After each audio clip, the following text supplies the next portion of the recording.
over installing the rock lighting by Fcklightbars for the old body style and the Bricknose Ford F-150. Pretty good tutorial here. It might be a little bit hard to follow along. I didn't get some of the camera angles that I really wanted to, but you will get the idea of basically how this all goes together and what I did in these special scenarios that you're going to run into with the rear rock lighting and the rear wheel wells. Gets a little bit funny when you get to that point because of the mounting positions and all that. So let's go ahead and get right into it. And also, you can see all the followers and subscribers we have right here below. Check that out. If you haven't been on Instagram yet, go ahead and hit that follow button there and subscribe button here at YouTube.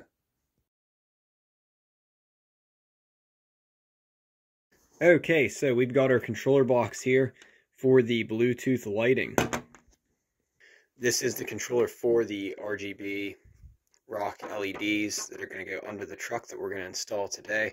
I'm going to go ahead and show you how to do this if you already have a fuse box.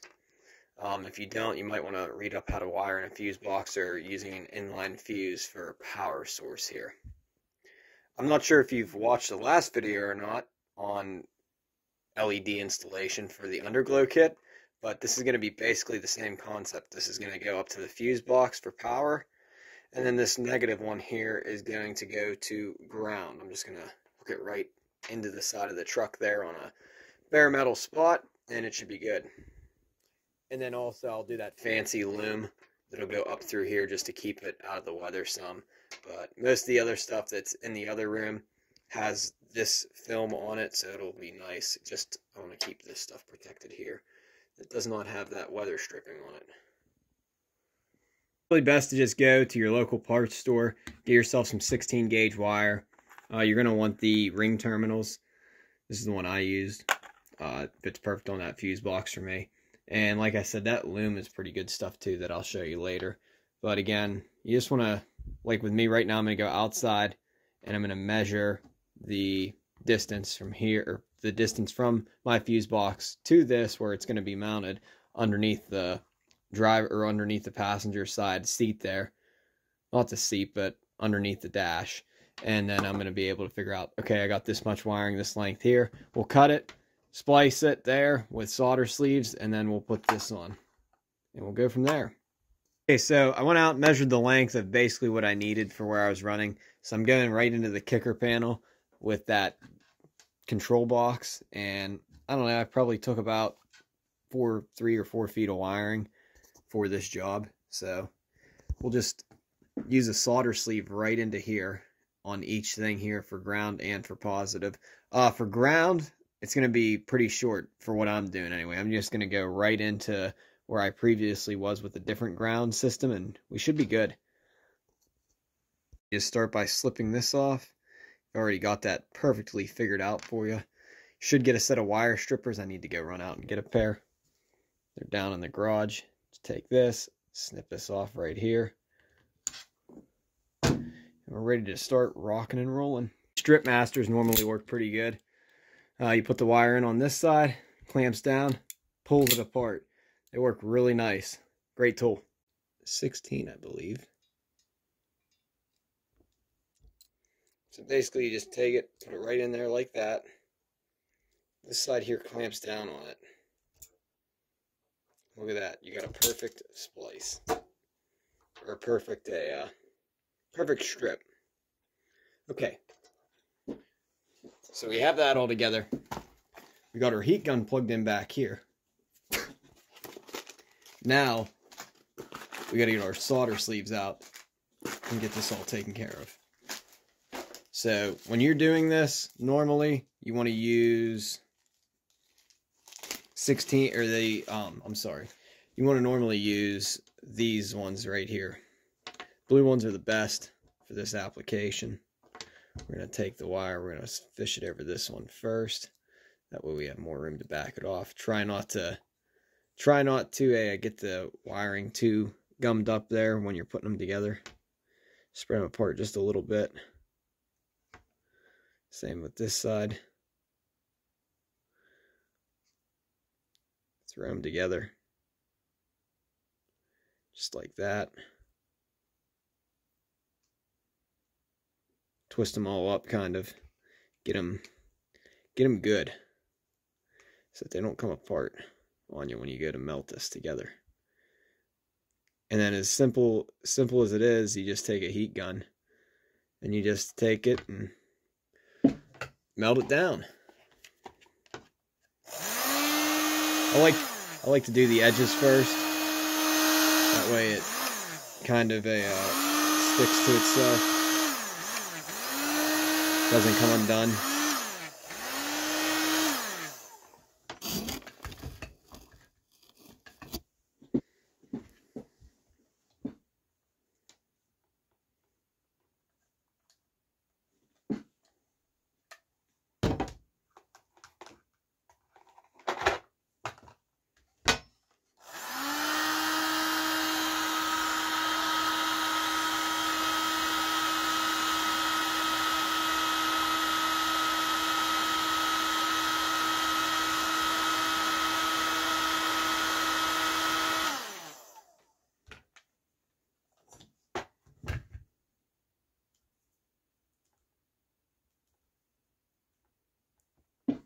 And that solder is all through there now. That's good on that length. So we're going to leave that as is. And then our next thing we're going to do is we're going to run it down. We're going to run a piece here. We're going to go a lot shorter though, because I don't need too much. Okay. I made it a little bit longer than what I really needed, because a little extra never hurts. Perfect. It's stripped. Again, when you're doing this, just make sure you spread them apart just a little bit. Get them ready. And then you want to twist them together. That's after you slide this over, of course.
So we got the new makeshift harness here laid out on the ground. There's our power box.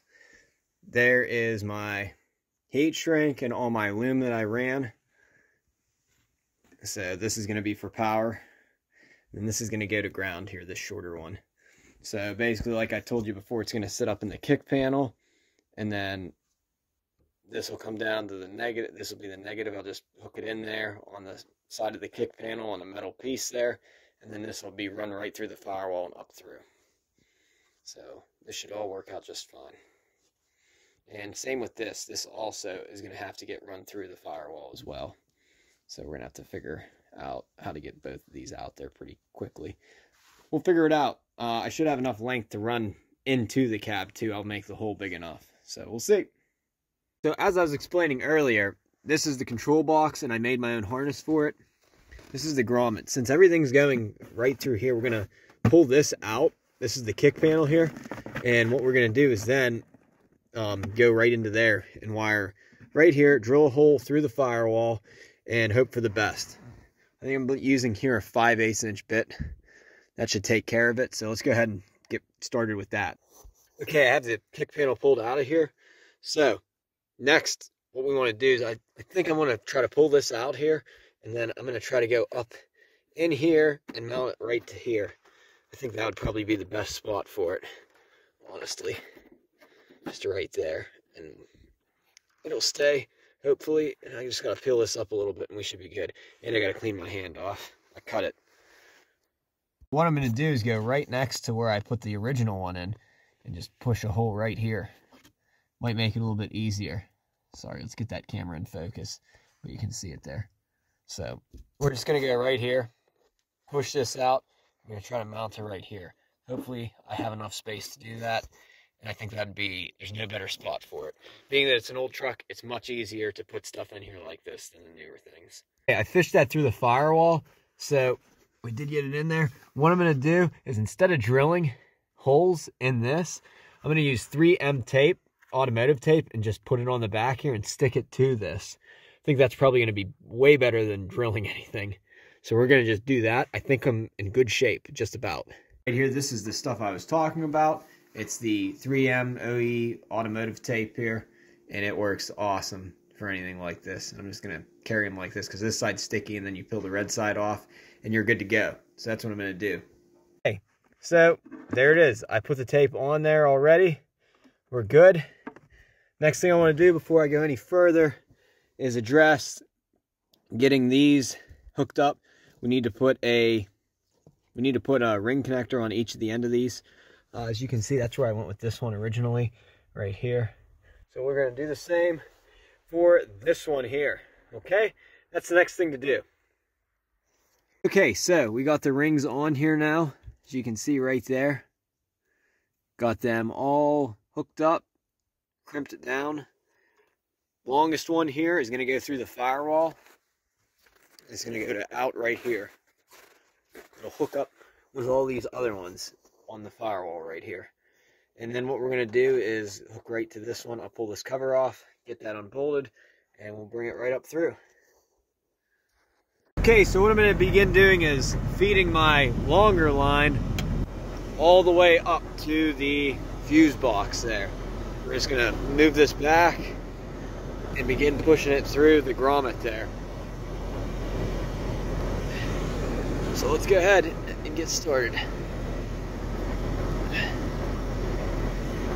Okay, now that was fed up through there, we hooked it right to here.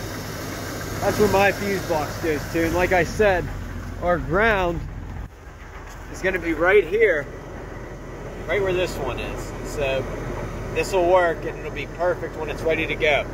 We're going to test all the bulbs probably with the harness right here first. That light's in, or that wire's hooked up again. Put the fuse in. We'll have to put the cover on soon, but at least our lights are testing out to be good. Look at that. It works. Looks pretty dang nice. See that? Put our ground there, fished everything up there. Now we're going to begin installing these. You're going to need to get a drill out, and basically all you got to do is put these in, tighten them down, you're good to go. It's 2 per rock light. So you're going to need to drill the holes where you want them to go. Like, so right now, I just have the wire hanging down here. What you really want to do is find out where your best lighting is, and then set it up there, drill it out, make sure it's like the same on the other side. What I'm going to do is run this wiring up behind and hide it up in the wheel well. That way it can't be seen and it looks clean. Last night, I started one hole here. I had it there already. It was in a perfect spot, but you had to take the wheel off and I wasn't doing that.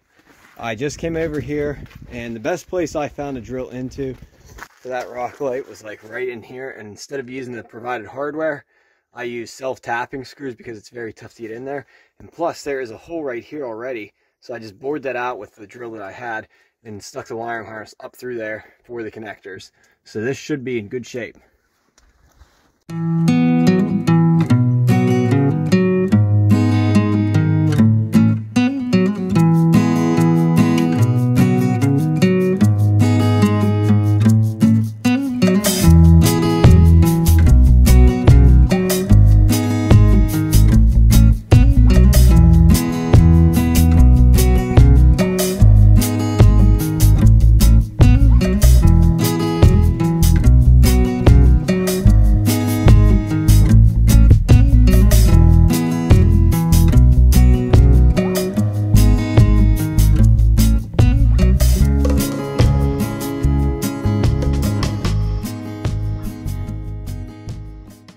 video there, I tried to put this rock light right there. I didn't want to drill through the bed, but I did.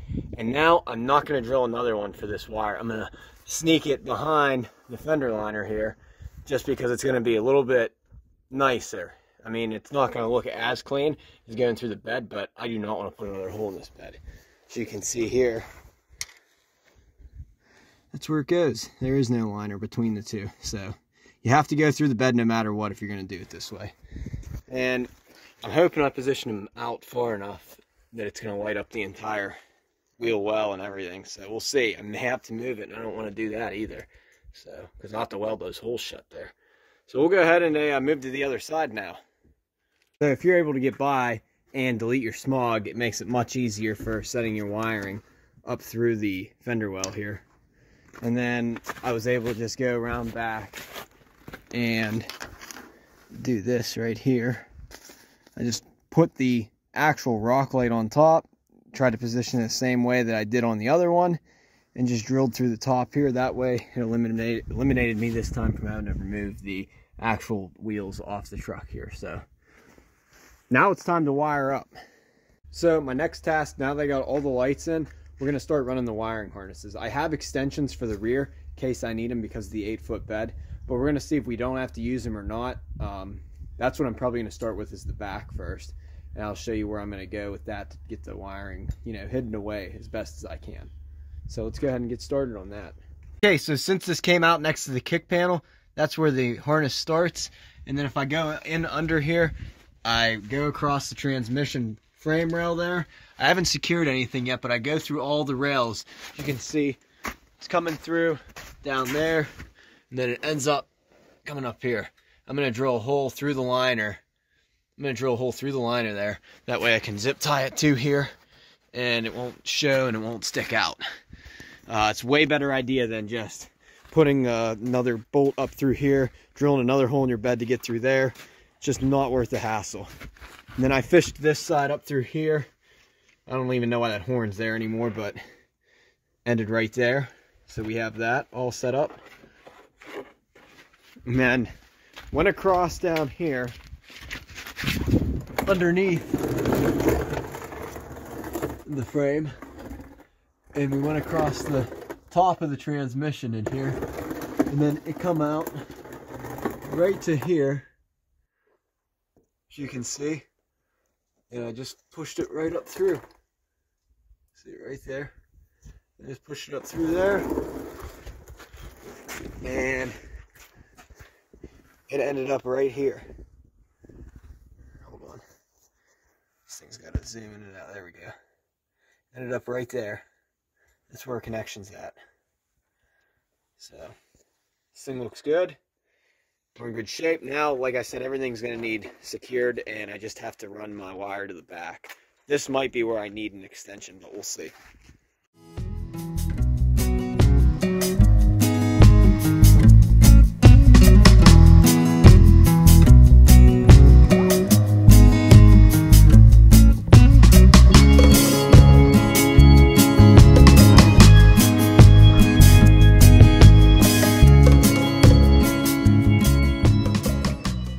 Alright, so before we start securing everything down on this truck, I want to make sure all the rock lighting is working. That one's working. That one is working as well. Come around here to the passenger side. Functioning. And passenger front functioning. So we've got everything working as is, as it should be. This is connected by a Bluetooth controller. This does not have a switch to turn on and off physically. Must be done by my phone. Okay, now that our rock lighting is done, all I did, if you guys look, you can't see it too well, I just took the wiring and I hung it up on the frame itself or around like the fuel return line. I didn't do anything with these. I just shoved them behind, got them to stay up. I used the support bracket over here for the bedside to hold that in there in place so it doesn't flop down and look bad or any worse than it does. You don't want to drill a hole. You don't want to drill holes through this bed. You really don't. Same goes for this side. Looks pretty decent. Pretty clean. And that side too is pretty clean. That was a weird one because this isn't flat like that side over there because of the emission stuff. So this is all like curvatured, so I kind of put it up there straight, but then I angled it a little bit just so that the wheel lighting is going to get the whole housing in here. We'll see how it goes. The last thing we have to do is take our wiring and tuck it all in up here. Put this back, this firewall cover, and we should be good to go. And then you put the kick panel back in on top here. Put your trim clip right there. Should be good to go. Okay, so now the kick panel is installed. Put the trim clip in there. We're good to go. This is all ready to be fired up, and we're going to try the truck out. We're going to see if all the wiring works the way it was intended to, and make sure these LEDs turn on and everything. So let's go ahead and give it a whirl. If you guys enjoyed the video, glad I could help you all out. I hope this gives you a few tips on installing your rock lighting in your truck with the FCK LED rock lighting from FCK LED light bars. Okay? Take care, everybody.